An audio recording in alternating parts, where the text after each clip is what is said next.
Good evening and welcome to IBA News, broadcasting from Jerusalem. A delegation of Hispanic Americans were recently brought to Israel by the American Jewish Congress to help strengthen business relations as well as personal connections between the two communities. IBA's Ella Wogelenter asked San Francisco-based attorney Arturo Gonzalez what message he would be bringing back to his community about Israel. Most people in Israel, I don't think, understand how significant the Latino population is to their future, the Latino population of the United States. And most of the Latino population of the United States knows very little about Israel.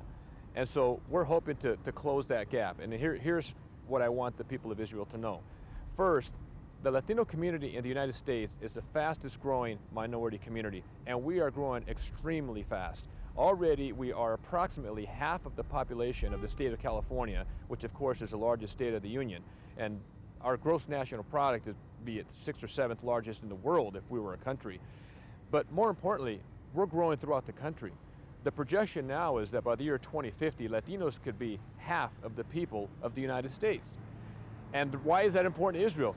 It is important to Israel because of the amount of support that this country has received in the past decades, I should say, from the United States government. Israel should not be complacent and assume that that money is going to continue to come in, that the support is going to continue to come in without the support of the Latino community. It's very important, I think, for our communities to come together.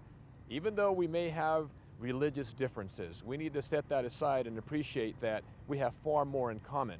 Very close family ties, hardworking people, and I think that the Latino community, the more we get to know Israel, the more the Latinos will appreciate how important it is for our country to continue to support Israel. We know there's been a long history of Black-Jewish relations, not as long a history of Latino-Jewish relations.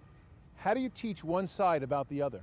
You know, that's a great question, and let me tell you, one of the things that the American Jewish Congress has done for us on this trip is to educate us on Israel, so we can go back as ambassadors and educate our own people. I'll give you just one very small example. I didn't know, and I went to Harvard Law School. I'm fairly well educated. I didn't know that the government of Mexico, which is where my parents were born, went out to Europe and brought in Jewish people as immigrants and invited them to come in early on in this century, or the past century. I didn't know that.